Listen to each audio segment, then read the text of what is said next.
This is the BiggerPockets podcast, show 830. I actually started in 2016 when I worked for somebody who had 5 rental properties. And I was like, why do you have this? And he said, well, unlike the stock market that can go up and down, if you get rentals and you buy them right and manage them well, they'll always make money. And so that's what motivated me to go looking for, some of these real estate deals, but there weren't any. Nothing was going to cash flow until I found out about going off market and then providing value to somebody, getting a discounted property, fixing it up.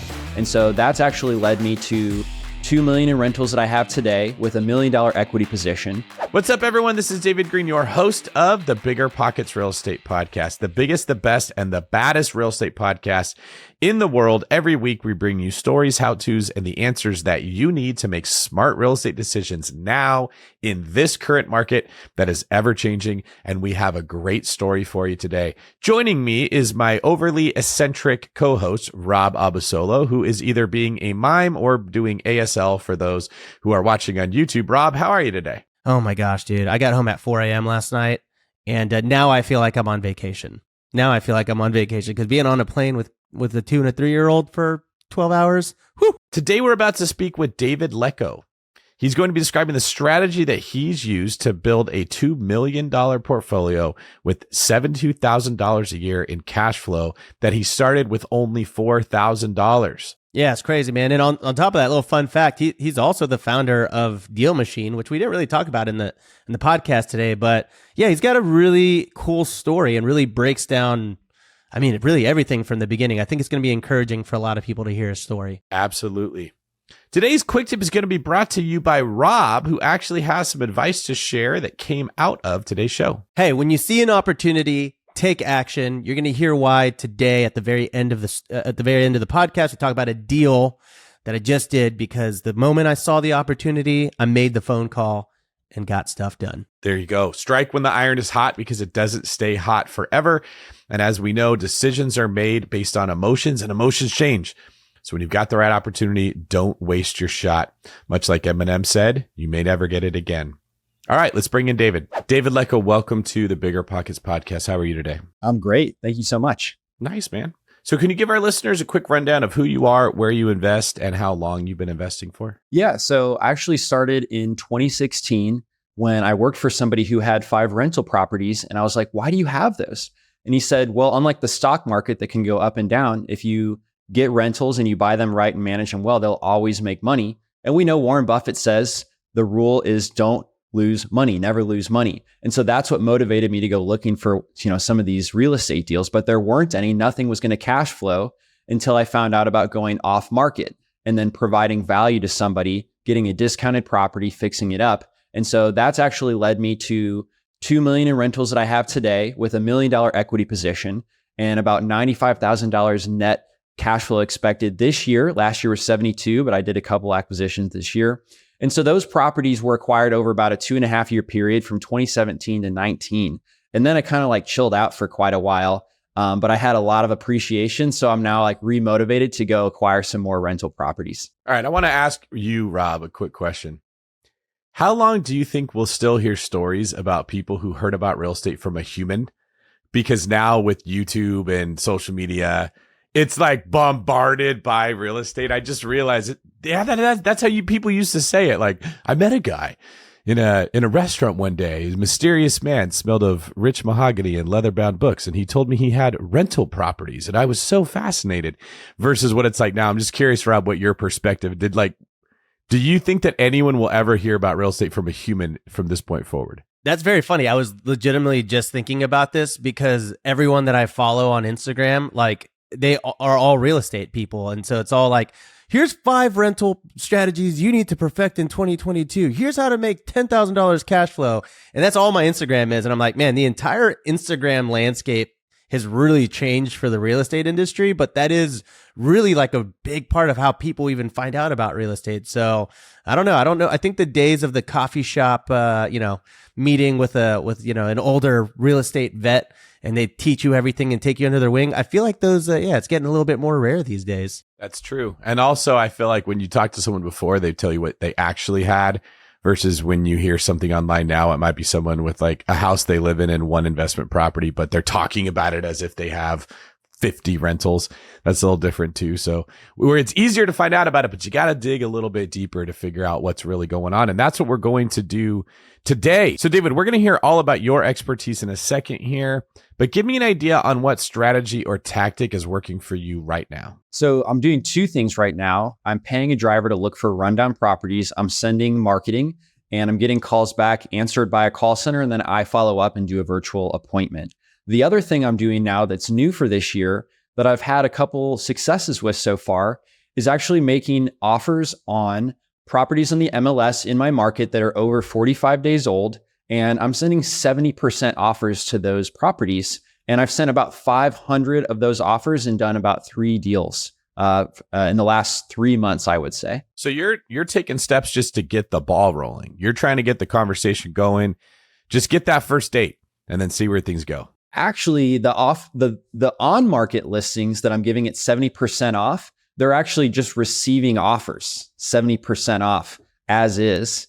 And you never know what they'll accept unless they have like a low offer in their hand. So that's actually, I mean, they're signing it and I'm like, oh, wow, I have a property under contract. So yeah, I have a question about that. You're making these offers, presumably if they've been on the market for 45 days, we're getting towards the point where that listing is going to expire. That agent is probably going to lose the contract is my guess. So when you make an offer, how are you actually doing that? Do you have a realtor representing you making that offer, or are you just making that offer to the listing agent and asking them to represent both of you? It's through an agent, and I use a software that connects to her email and uses her contract and fills in the DocuSign details.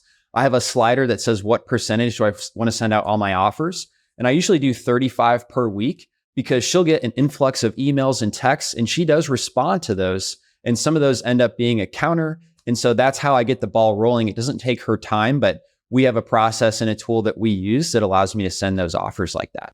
Hold on. Wow. That sounds like the most system and process oriented way of doing this. I just thought you were calling, hey, make this offer. So you actually have this, I don't want to say automated, but really efficiently laid out to where if you're going to make 35 offers, are you actually examining all of those properties, running the numbers on them? Or are you just like, all right, hey, if it's 70% and they accept, I'll then run my numbers? The second thing, and I am doing a little bit of filtering. I just want like a 3-bedroom, 2-bath house with a certain square footage. So I'm not doing these offers on commercial buildings, or I'm not doing it on like a 2-bedroom, 1-bathroom house, because I just do want it to actually be a property that I'd probably buy. All right, so we're going to get into those details a little bit later. Before we move on to the show, just remind me, which area are you buying these in? Indianapolis, Indiana. Okay, so we're going to talk about the Indianapolis market as well. We'll ask you some tough questions, so get yourself prepared for that, but hopefully it gives you an opportunity to shine. So let's start with a story. So tell me about a moment before you found real estate when you knew things had to change. Man, my life was actually horrible. I'm working for this company for 2 years on a product that I actually built before I ever worked there. And I sold it for $10,000. Now, it was a recruitment tool in another industry. And the reason why I bought it is because there's advice from Gary Vaynerchuk, for example, that says you shouldn't take the most expensive, the highest paying job. You should actually go work for somebody that you want to emulate. And so that's exactly what I did. So I sold this tool I built, and it was a low cost. And I was getting paid $55,000. And on the first day, the CEO says, hey, David, please don't share what you make with anyone else on this team because nobody else makes that much. And I was like, man, I don't even feel like that's that much. I took a $20,000 pay cut to get here. And I did, though, really like working a ton. And I'm working a ton. I'm the software developer. I'm the tech support. I'm the trainer. When there's a problem, like I'm not actually having anyone else be able to do those things. So there's no backup.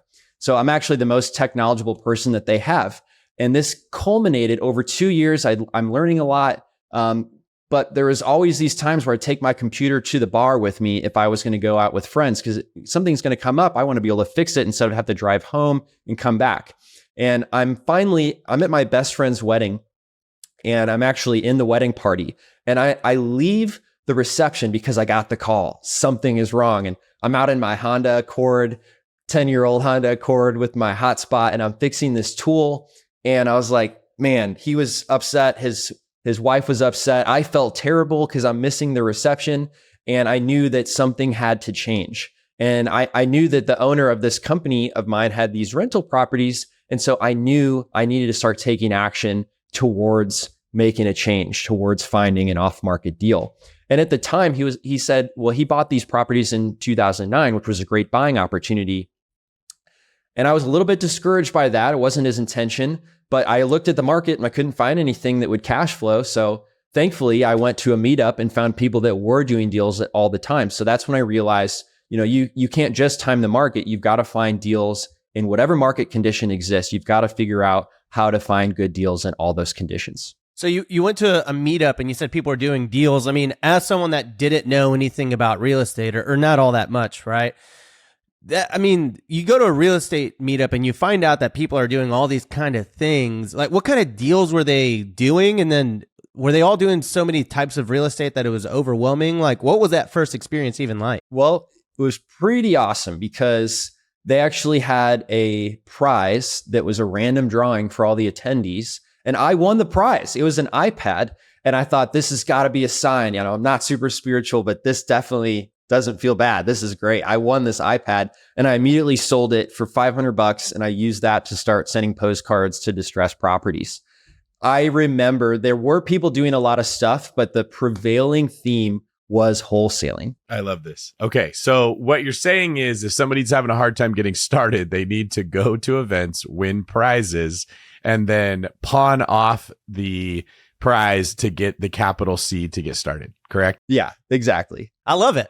I love it because instead of just having an iPad where you could log into Netflix and hang out and do nothing, you're like, all right, look, I could have this iPad or I could it's basically a free $500 that I can use to experiment and just do random things with in the real estate world and see what sticks.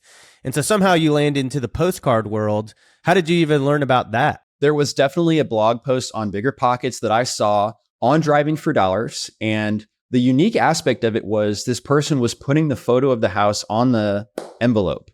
And that was something that they said gave them a better chance, a better response rate. And so from this day forward, every piece of mail that I've sent has the photo of the house on the property. And not like the Google photo, like an actual photo that he took. And people call back still to this day. They're like, I got a few pieces of mail, but I called yours because it looked like you put a lot of time in it. Or I could tell you're really here. I could tell you were local. That's cool. All right. So you've sort of unlocked this. You went to BiggerPockets. You figured out the idea of driving for dollars. You've unlocked sort of a really great entry point into your real estate career. And it seems like it's working. How did that feel emotionally for you for it to start clicking really? It seems like at a relatively soon into your career. Yeah. Well, there was a period of time where I was just looking for the rundown properties and I wasn't sending out the mail yet.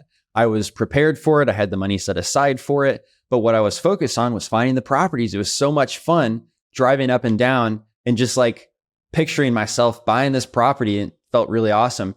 And 2 months into that, I had a nice list on a tablet of paper, but my stomach sank to the floor when I saw one of these properties had started construction.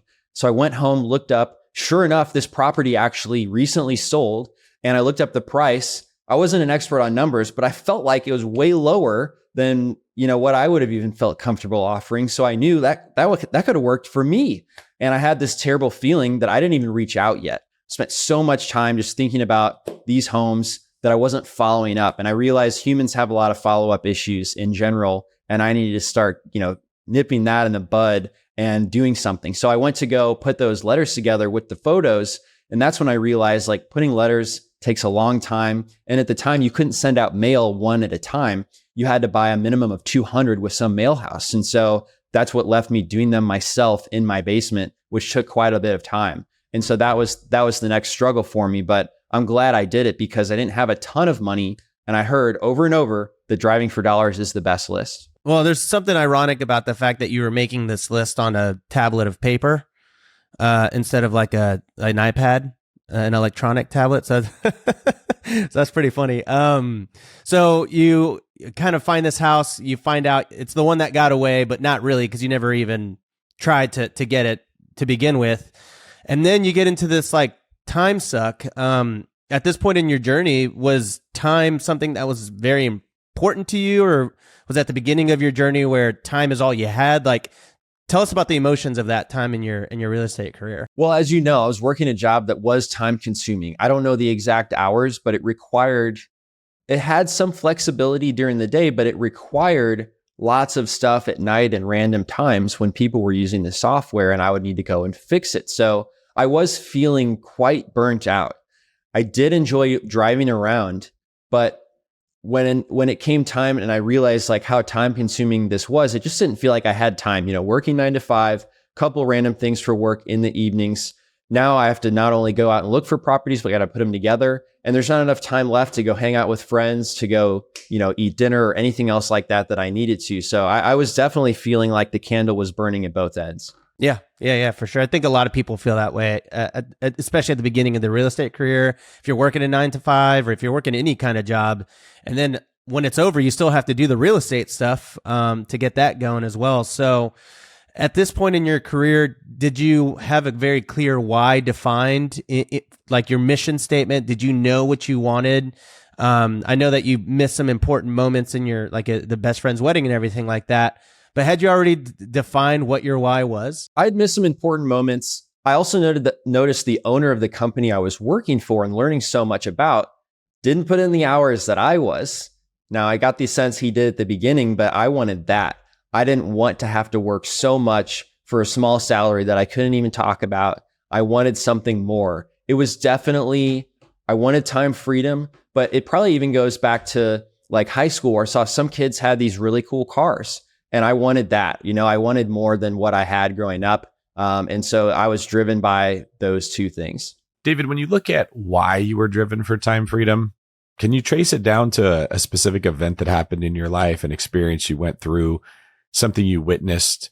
I think a lot of us would like to have time freedom. We would rather not have to work for somebody else. But if you're lacking the motivation to get out there and make it happen, because it comes at a price, as you well know, you give up a lot of security. You maybe work more hours in the beginning when you're trying to build that. What do you think about your story specifically led to you having that fire that you were able to use to get over the hump? My dad worked at a telecom company. He had a friend that was a contractor. I didn't really know what that meant, but they were buddies. And that friend was not only a contractor himself, but he owned a contracting business. So he would place people in different companies like this telecom company, and he would make a portion of their earnings as well. And I met him at a breakfast with my dad. He gave me a book called The 4-Hour Workweek. And so that book taught me that you could build a business so you can earn income that's not limited by how much time you put into it, as long as you're the one who's actually setting up the business in the right way. That has to be my moment where I knew there was a better path than what I had been exposed to in the just W-2 world. All right. So what about that quest for time freedom led you into our world of real estate? Well, it seemed like rental properties were pretty stable. If they were never going to lose money, if they were always going to appreciate as long as you manage them well, it seemed like the more rental properties I get, the more secure salary I can have. Like where a business might have fluctuations, that was intimidating to me. But a rental property is physical. You could touch it. You could see it. You can rent it out for a certain price. And then when I went to the Federal Reserve graph on rent rates, I saw that it never went down. Even in 2008, it stayed constant for a year and it kept climbing up. So that's what seemed like it would give me the security, the most secure way. It wasn't that you heard someone else talking about it, or you heard it on a podcast or a YouTube channel. Like, was there a certain influencer that caught your attention, or did you just sit down and logically think through real estate makes the most sense? The time when I figured out real estate would make the most sense was the boss that I had at the final job that I had 5 rental properties. And I asked him, I said, I put my money in a 401k. Why do you invest in real estate? And he told me it's because you'll never lose money as long as you buy them right and you manage them well. And I had seen my 401k go up and down and felt like I had no control. And the feeling of control is just like such a good thing. So I knew that was something I wanted to go after at that point. Yeah, man. So let's fast forward a little bit. You end up, you go to this meetup, you sell the iPad, you get your postcards out. The one of your dream deal gets away, and you realize I got to take action. So where did that actually culminate into your first deal? Like, tell us about how that first deal actually took place. Yeah. So I got a phone call and he says, "Hey, I'd like to get an offer on my property." And I just knew after putting in 300 properties over the course of 6 months that it must be this small house I remember with a blue tarp over the entire roof. I just knew that was probably it. And when I looked it up, sure enough, it was. And I didn't know what to actually say next because I had never done this before, Rob. And I just said, "Well, how about I meet you at 6 o'clock?" So I got off the phone as soon as possible. And once again, when I met him at 6, I didn't know what to say. I didn't know what to ask. I said, "Well, let me just take some pictures and I'll just ask you about things that I see while you're walking me through the house." And then it wasn't a very big house. It was 600 square feet. But I took the photos and then he said, "How much will you offer?" And again, I didn't know. So I was like, "I'm going to get back to you 24 hours. I'll have an offer in front of you." So I went home and I was going to offer $10,000 for this house. Now, it was in rough shape. I found out later that he thought I was just going to demolish it, but I ended up repairing it. I'll tell you that. I actually remembered this episode on the BiggerPockets podcast where they said, if you don't feel like you're uncomfortable making this offer, if you don't feel like you might be offending them, you're not offering lower enough because there's going to be problems you're going to encounter. And if you don't leave yourself the profit margin, you're going to find yourself in a bad place where you own this deal that you're upside down in. So instead of offering $10,000, I remembered that and I offered $4,782. Now it was specific because I felt like that would help him see I approached this in an analytical way. I actually looked at some of the comparable sales by square foot, and then I subtracted the cost of everything that I knew I needed to do in that house, which was pretty much everything. And then I did subtract $10,000 for my profit or in case something unexpected came up. And I showed him that transparently. I said, "This is how I got to your offer price. I can make you this cash," because I actually had $4,000. And he waited a day. I got nervous, but he just said, ultimately in a super calm voice, "I'll accept it. Let's go forward with it." And so that's how we ended up doing my first deal. So I just want to make sure I got these numbers right. You offered $4,750 for like an entire house? It's 600 square feet. It was the smallest house in the neighborhood. There wasn't even really a true exact comp because all the other houses were 1,200 square feet. Yep, that's right. $4,000. That's great. But I mean, like, and then what did you actually, you ended up renovating it yourself, or is that sort of what happened next? Okay, good thing to know here is in the Midwest, Rob, as you know, there's these neighborhoods that a house in perfect condition may only be worth 50 grand. And so you can get in trouble investing in these neighborhoods because you buy a house for 4,000 and you put 45 into it. It's like, okay, you don't have like a deal. That's just like a house. And so a lot of times it takes more than 45 grand to repair one of these crazy things. But I thought this one could be worth 100 grand. And so my plan was get 4 no interest credit cards. I applied all on the same day because I was like, let me do it all at the same time. Maybe I could trick the credit bureau so they don't know I have all these other cards.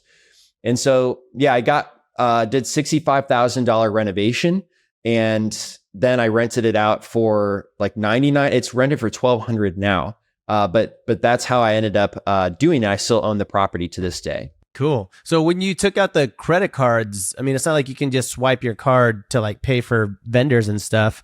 Were you doing like a cash advance? Like, did they send you a check that you could deposit into your account or what? I think those are really good. I didn't know about those. The contractor that I found would actually let me swipe a credit card, yes, on his Square account that he could use to receive payments. Now, he did charge me the extra 3% fee, but that was the only option I had. Oh, well, you'd probably pay that regardless, even on a cash advance anyways. So, okay, cool. So you buy this property, you rehab it, and that's it. You were financially free, right? No, I didn't know how to pay off those credit cards. Yeah, so tell us about some of the lessons from that deal. I thought I could get a mortgage because on my account, it appreciated for $100,000.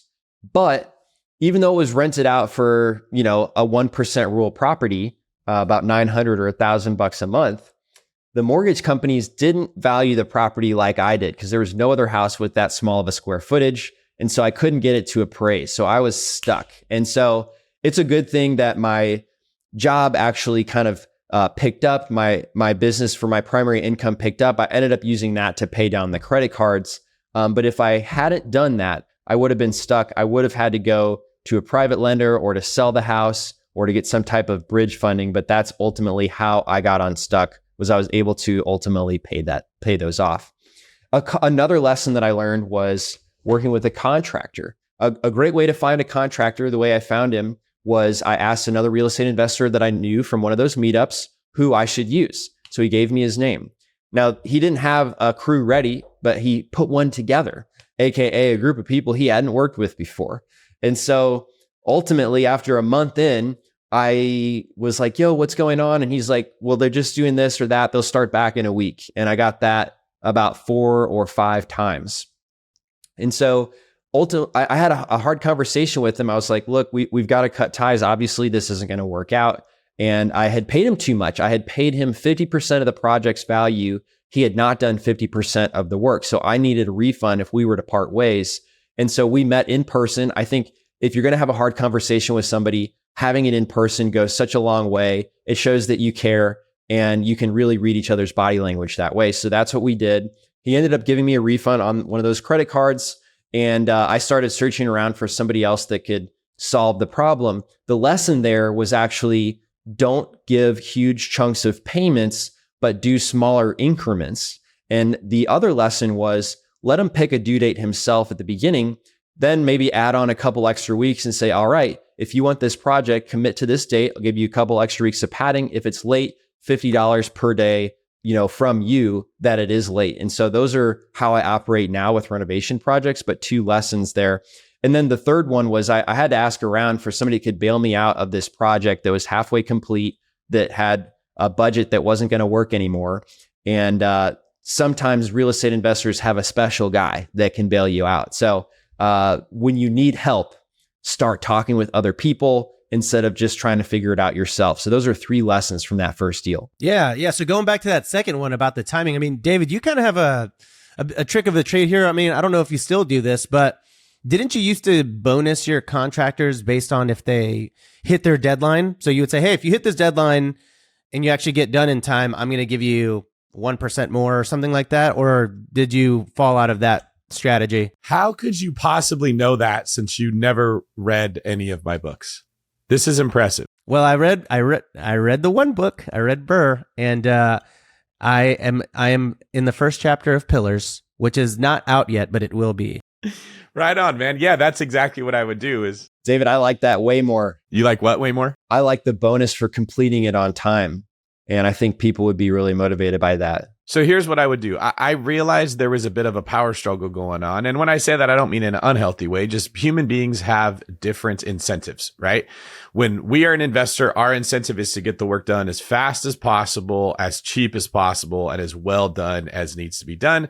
The contractor's job is to get as much money as they can, take on as many other jobs at the same time as they can, and be held the least amount of accountable. So they're going to take on all these different jobs. They're going to spread their crews thin.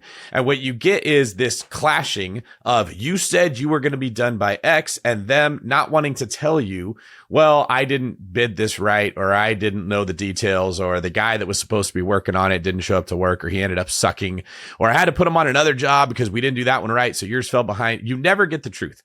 So what I figured was I just want to fight my way to the top of the funnel of priorities in their head. And so when we were discussing the scope of work, I would say, look, this is going to be a contract, which you should be familiar with because you are a contractor. And as a contractor, how long will it take you to do this job? And they would give me a time frame, say 8 weeks. I'd say, okay, what if I give you 9? Oh, yeah, that should be no problem at all. Well, it definitely shouldn't be because you told me 8. Here's the deal. If you get this done in 9 weeks, I will pay you what we agreed upon. And I gave you an extra week of some grace. But if you get it done at less than that, for every day that it's early, I'll give you a bonus of this much money. And if it's late, this is how much is going to come off the last draw. And if they're like, whoa, I can't guarantee it's going to be 8 weeks. Well, now you know the truth. Okay. Like you just do a little bit of digging and the truth will come out. If they go, yeah, no problem at all.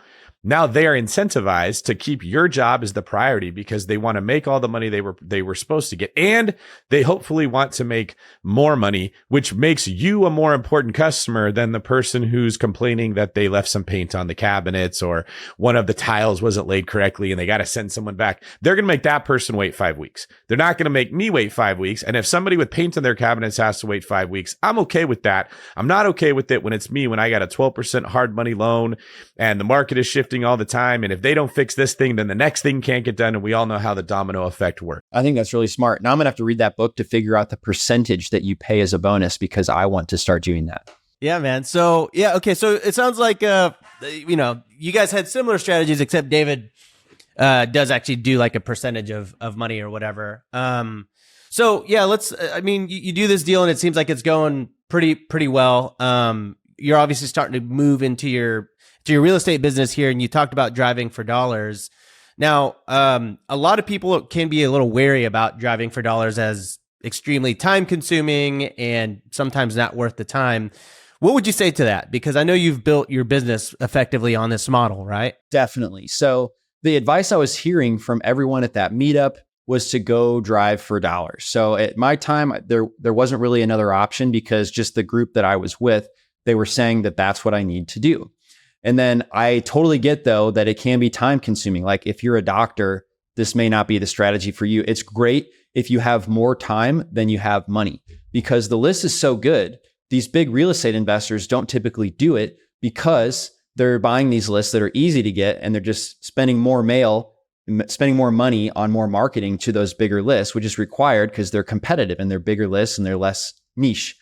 So the driving for dollars list is a list that nobody else has. You're the one who drove around and found those rundown properties. Plus, if a tree fell on a house that was vacant, nobody else, that's not going to show up on any list. You can't buy that list. It's hard to get. So if you put in the time to do it, you can actually get a deal for smaller amount of money because there's less properties you have to market to, and there's less people that are marketing to that homeowner. Therefore, you're not going to have as much competitiveness in terms of them trying to shop around and get the best price. So that's why I like driving for dollars and why it's been a really great business. Actually, can you just run us through what is driving for dollars? I want to make sure that everyone at home is on the same page as us because we're going to be talking about this a little bit more. Yeah, driving for dollars is a strategy to find a real estate investment by looking around for a rundown property. Then you look up who owns it and send the owner a letter asking if they want a cash offer on their house. And if they do, they call you back. That's what driving for dollars is. And the reason why it works is because that house is run down. They probably can't sell it on the market. If something happens in their life, they might not have the cash to deal with a medical expense or deal with something that would cause them to have to move. So they need to unload that property, kind of like a pawn shop. When you take somebody to the pawn shop, you know you're not getting the top dollar, but you do want to take it there because it's the easiest thing to do. It's the quickest way to get cash and move on to the next thing in your life. People do that with their house. People need that service with their house. And driving for dollars is a great way to identify those types of properties. Can I tell you why I like that strategy? Because it's very difficult to do, which means nobody else wants to do it. There is a trend in our country, in our culture of how do I automate, delegate, systemize? I wanted to do a thing that makes me a bunch of money on its own. And I just show up to the money tree and I pull the dollar bill out of the business, but I don't want to have to pull the weeds, water the tree, shelter the tree, check the pH balance of the soil. I don't want to do the work of a farmer. I just want it to grow and give me money. And there's become an obsession with that. And there's little tiny ways this will work for a short period of time. We saw it with crypto. We saw it with NFTs. Drop shipping at one point it was like you struck oil and there was all this gold and then everyone rushes into it. It dries up. It's not a sustainable thing. You just might get lucky.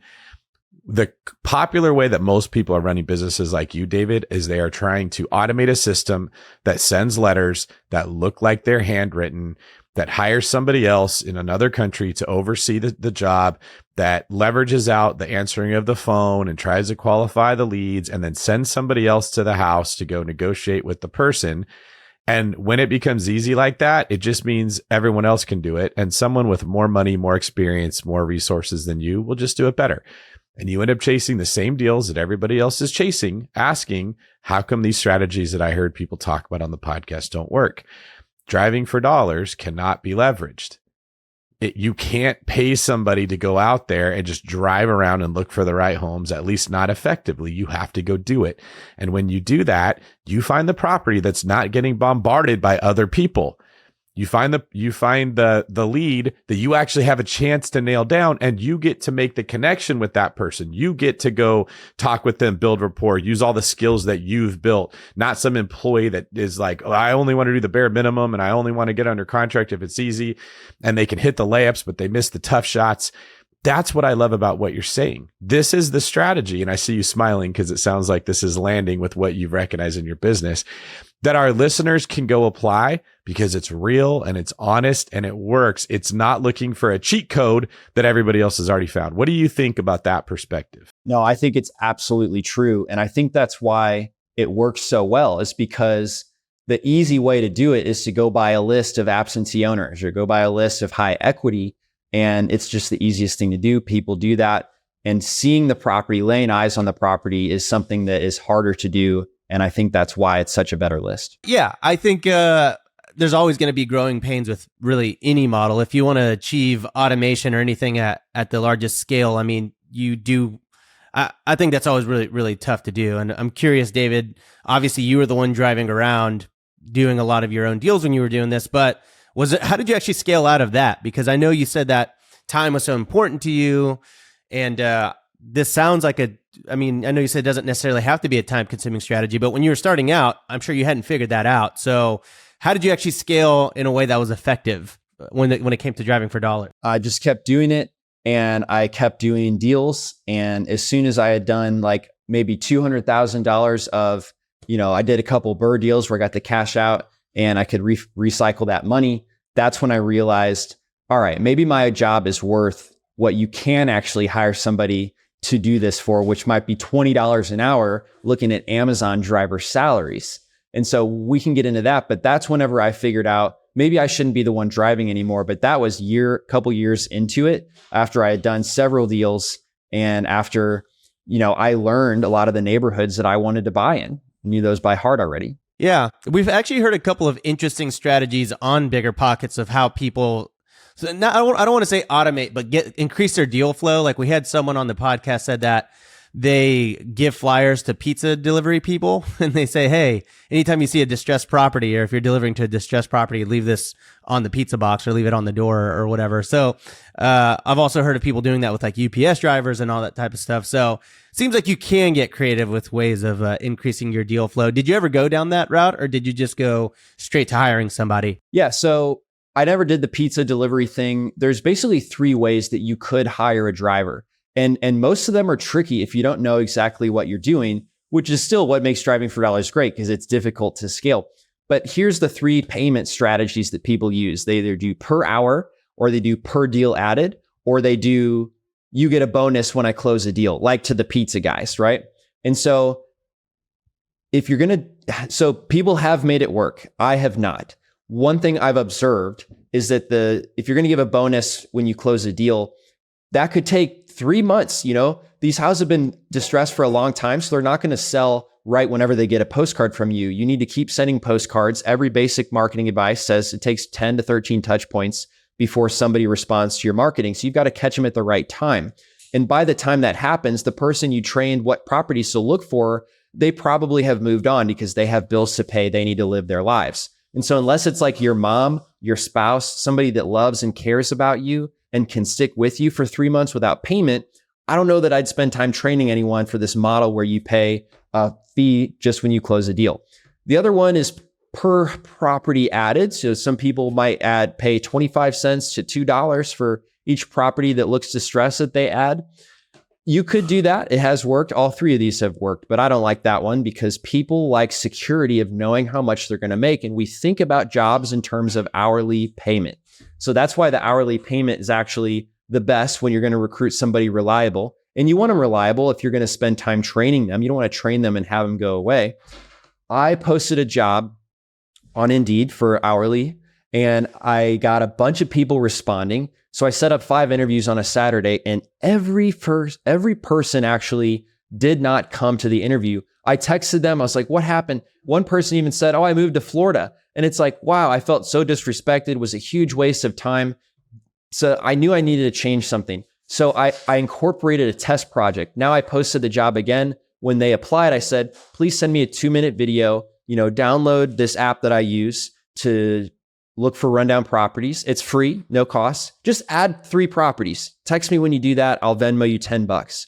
And that really weeded out people. But if they did that, I knew they were tech savvy. I knew that they had read my instructions instead of blindly applying. I knew they were serious. So then I pretty much had 100% show up rate when I scheduled interviews. So finding them, I would incorporate a test project like that.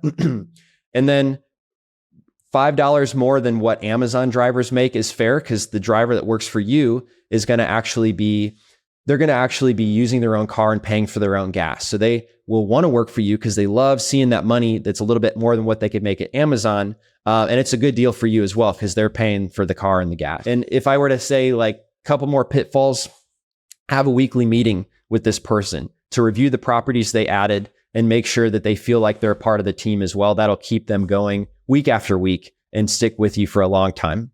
All right, so we've covered the bottom of the funnel, the hiring and the delegation of how you're going to spread out some of the workload. What about the top of the funnel? How are you going to build this list of potential opportunities to pursue? So I actually was given the advice that if you find 100 rundown properties, that's about what it takes to get a deal.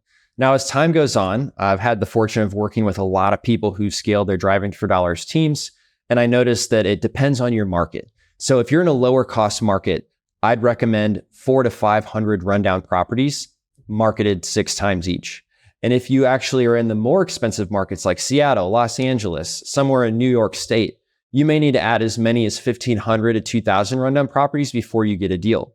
Now, if you're wholesaling, typically you're going to get 15% of that value of the property as an assignment fee. So you'll notice that even though you spend more time and money to get a deal in a high price market, you're going to make a bigger profit. But it's easier to get started in a Midwest market that's lower cost. You'll make a smaller profit, but it's easier to get started. Why is that? Is that because most people are attracted to the higher profit market, so you're just competing with a lot more people? Wish I had the answer. I just know what I observed. Oh, okay. Okay. No, this is a principle that runs throughout business. It's pretty good for us to talk about it. I talk to my team about this constantly.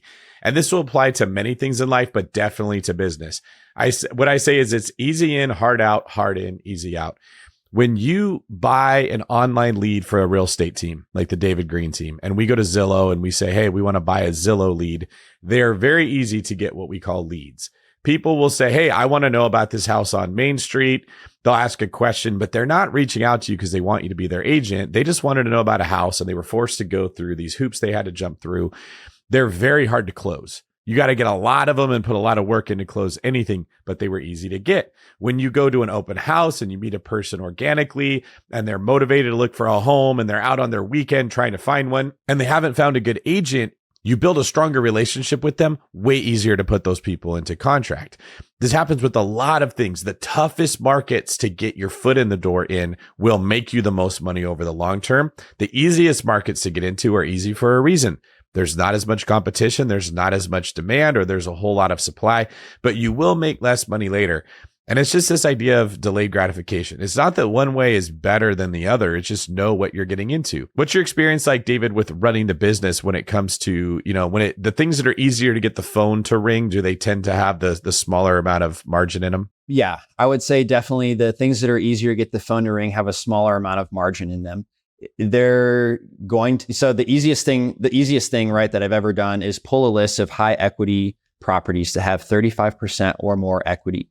And then also they actually expired on the MLS. You can pull that list straight out of a tool and you could start sending postcards or calling them. And of course they want to sell their house. They listed it and it failed, but everyone else is calling those people. So the fact that you're going to try to approach them, how do you make your deal sound sweeter than the rest? You compete on price and then the margin shrinks. Exactly what you're saying. So I have a question. I guess I don't really understand how this part works. You said that you're looking for something that has higher equity. So that means that the owner has a lot of equity in the house, meaning in your mind, if they're a distressed seller, theoretically, there's more wiggle room for them to come down. But how do you even figure out how much equity someone has in their property? I mean, it seems like that's private info now. Yeah. So I use Deal Machine to go look for these rundown properties. It has public info. It also estimates the equity they have on there. Just to be clear, when I'm driving for dollars, I don't even look if it's absentee owner occupied. I don't look at anything. I just look if it's distressed. I send the letter. But when David was talking about do easy things have smaller margin, I was using that as an example because separate from driving for dollars, I've pulled a list of just properties that expired on the MLS with decent equity. And it turns out a lot of other people pull that list too, so that the margins are smaller there. Sure. Okay, cool. And so is there, if you're driving for dollars, I know that at this point you have like a whole system for getting everything out, automated offers made. But do you have like a target profit or assignment fee or ROI that you're looking for on a specific property? Yeah, I'm looking for something in the range of perfect condition, $200,000. And I want to either do a BRRRR deal where I put in, 75%, and that way I can refinance out and have no money in it at all, the BRRRR strategy, read David's book. Or I actually just want to analyze the rental, say like, well, could this cash flow at least $500 at that price point, meaning the difference between what my mortgage payment will be and what I can rent it for would be $500. So those are two analysis that I look at to see if I want to actually do a deal. Question for each of you. If you had an opportunity to be all in for zero money on a BRRRR and you're still having 25% equity. So house is worth 200 grand. You're all in for 150, $50,000 of equity, but none of your own cash is left. You got it all out. However, it loses $150 a month in negative cash flow in the first year. Is this a bad deal or a good deal, and why? Let's start with you, David. It loses how much? You said $250? $150 a month. I'll say this, I wouldn't keep it. If it was worth 200 and I'm 150 in, got all my money back out, I would sell it. I would never keep a property that loses money for myself. Great point. So you would just basically take that 50,000 of equity and you'd sell it. Same for you, Rob? Yeah, I don't want to keep it. I was just negotiating a seller finance deal last week or 2 weeks ago, and I laid out the numbers. I said, hey, man, look, this is going to lose on a long-term rental $200 a month. And he was like, well, the thing about rental properties is other people are paying your mortgage, and so sometimes you got to take a small loss, but at the end of the day, like the appreciation and the location is all that matters. And I was like, look, I understand what you're saying. I don't go into any deal where I lose money. And so we renegotiated the terms to at least break even. Some people will do that deal. So I know I could be able to sell it, because if you own a rental property in San Francisco, a $3 million house may be only rented for $5,000. Like that doesn't even cover the mortgage payment, could barely even cover the taxes. But people buy them, just not me. Okay, so same question, but now the house is in a prime market in the country. It's worth $800,000. You're all in for whatever 75% of that is. Very nice location, but it's still losing $150 a month in cash flow. However, when you look at the principal pay down, you're paying off much more than the $150 a month. The appreciation is all but guaranteed. And you know that rents are going to be going up pretty significantly in the future because it's such a great area with less supply. What's your answer now on that same scenario, David? I still wouldn't do it because I don't want to have to babysit a property. I don't want to have to calculate how much of my active income I have to suck away to actually keep that property afloat. I want to scale properties, and the only way to do that is to make sure they all positive cash flow. I think I learned this from the cash flow game that goes along with the Rich Dad Poor Dad book, is you can't get out of the rat race if you have negative cash flowing properties. Now, sometimes randomly you could get the appreciation and sell it, but you're still not out of the rat race yet until you actually buy cash flowing rental properties that are positive. So again, I would sell that deal, use the cash to buy some cash flowing properties. I really don't like to lose money on a monthly basis just because I've worked so hard to get my cash flow where it is. But with that said, I feel like you want me to say I would buy it. So I'm going to say yes. No, I'm just kidding. I see that there's a lot more hesitation in each of your answers, though. There was like, it moves the needle a little bit, right? Yeah, of course. I mean, I guess the caveat to that is like, I would take a deal that loses money if there's a clear path to not lose money. So let's say that I'm inheriting a tenant that's under market, like you said, and as soon as they move out, I can increase rents to not lose money, and that's going to happen within a year. Yeah, no problem. Like I can do that. But if it's like I'm inheriting a 3-year lease where I'm losing $500 a month, like no, I would never do that. But if it's like, get a turn pretty quickly, then yeah, sure. So what if this property that we just mentioned at $800,000 can have a cost seg study done and the bonus depreciation is going to save you 50 grand that year? Yes. Okay. Now you're asking a good question. I guess here's what I'm getting at. Are you losing money if you're only looking at the monthly income versus expenses, or are there other factors at play in the overall investment of real estate? Yes, 100%. And that's a very fair point. Because yes, I think if you knew that you were going to like you're talking about like BRRRR, flip it, get out of it in the next 3 years, and you've got a ton of equity in there, and you're only going to lose, let's say, $10,000 or $15,000 in rents, but you're going to make $200,000 from that flip or something.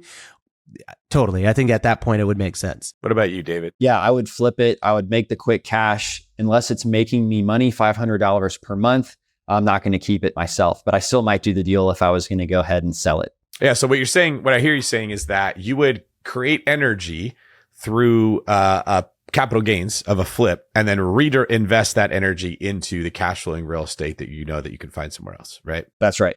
I like it. Great stuff. Is this a preview? Is this the Blinkist of Pillars of Wealth? Wow, dude, you're getting good. This is scary good. I think I picked the right co-host. Look at this, man. That was really, really good. Yeah. And the book that's going to follow it. It's just an understanding that most people were taught how to buy real estate using like a training wheels model, which was just cash in, cash out every month. That cash flow was the only thing that we were trained to look at. But once you get into real estate investing, Rob, like you were just mentioning, you own quite a few properties now, you start to see that it's not quite that simple. That there's energy that's flowing in and out of these assets in many different ways. It could come in through equity that you bought at below market value, equity where you forced equity. The cash flow doesn't stay the same every year. Rents go up in some areas, or you can add units to properties to make them worth more. Certain areas tend to appreciate more than others. There's tax benefits to owning real estate.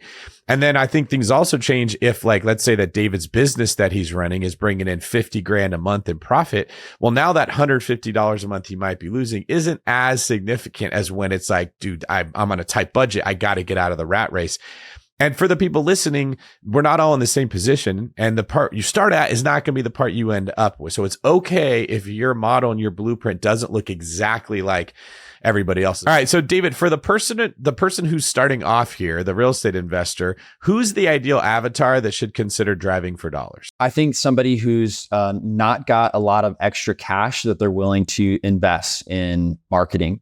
I think that if you haven't done a deal before, it's a great way to learn your neighborhood. So the combination of those two things would be what I would recommend who should drive for dollars. What do you think, Rob? Yeah, I think this is going to make the most sense for the newbie. I mean, I think obviously anybody can enter this, but a lot of the times people who are already relatively established already have their deal flow established. Like they've already got their deal flow going from people that are driving for dollars. So it does seem a little bit more of an entry point for most people. With all that said, I just locked down a seller financed property driving for dollars as well, like a week ago. So, I mean, accidentally driving for dollars. I was driving in my neighborhood and there's a for sale sign with the flag on top of it that said seller finance. And I was like, well, hey, I'm driving and I'm going to make the call. And I made the offer. What a smart marketing strategy for that seller. That's a smart agent or whoever put that together. That's a great idea. Oh, dude, it was a dream. It was a dream. 3% interest, 10% down. I mean, 30-year maturity. I mean, he just doesn't want to pay the capital gains. And here's the best part, everybody. He has like 150 units in Houston, multifamily, and he's like, I'm wanting to get rid of them all over the next couple of years. And guess who's going to be first in line? This guy right here. I mean, you never know when you're doing the right actions and you're taking the right steps, what that's going to turn into. I think that's awesome. Now, David, these days you're cash flowing about 72 grand a year and you've got more coming. You're helping other people find and close deals all over the country. Do you have the time freedom now that you were looking for in the beginning? 100%. I could live off 72 grand if I wanted to. Now I do spend a little bit more from other active income, but I've got the time freedom. What I love doing is getting up at 4 and going wake surfing 3 times a week. And that's something that's not like super cheap, right? But I've got the time freedom and the disposable income to be able to do that. So that's one way I love spending my time freedom. What kind of a sentence starts off with what I love doing is waking up at 4? Okay, it's 4 p.m. I get up. No, I don't wake up at 4 a.m. I get up from my desk at 4 p.m. Okay. All right. That might make a little bit more sense to me then. I love waking up at 4 in the morning. Rob's been spending the last 3 months dragging himself through broken glass, trying to get to the gym, waking up early and letting us all know the whole time how terrible it is. And then David walks in and says, oh, my favorite thing to do is wake up at 4 in the morning. That's what I use my time freedom for. So you've been able to experience a life you wouldn't have been without real estate, right? You're doing the things you love. They keep you charged up. You're getting your wake surfing done. You're experimenting with different barbers. You found the perfect wave to your hair, which I don't think should be lost on our audience since you do love wake surfing. I wonder what Rob's equivalent would be. Maybe mountain climbing the coif kind of looks like a bit of a, have you tried that yet before, Rob? Since his hair looks like a wave and he likes to wake surf. I feel like mine does also kind of look like, in this particular moment, it's got this bottom coif and then there's like another coif on top of it. I woke up like this. I got in at 4 a.m. last night. That's when I was waking up. Yeah, that's funny. David, when it comes to landing these deals that you find the opportunity, you go talk to the seller. What we didn't talk about are some of the psychological tools, scripts, whatever. What advice do you have for the person who thinks that they found an opportunity? They want to go open a conversation with the seller. Obviously, with your experience, you can write a person off who's not serious, not motivated. You can also navigate the conversation when it's a little more complex. But just for the person who's like, man, I want to go talk to him, but I don't know what I'm supposed to say. Are there books? Are there podcasts? Are there influencers? Who do you recommend that people listen to get better at having those uncomfortable conversations? I think Brent Daniels, Talk to People, would be a great person to follow, and check out his cold calling scripts on how to talk to people and have those conversations, because ultimately there's only two things that give you money in this business. It's finding distressed properties and communicating with the owners. Yeah, I actually did a podcast with Brent not too long ago. Very nice guy. Love the philosophy. Seems very successful. And yeah, talking to people. What a novel concept, right? Right. Well, I think for people that are good at talking to people, the assumption is, why is this so hard? And for people that are bad at talking to people, it's like up there with public speaking.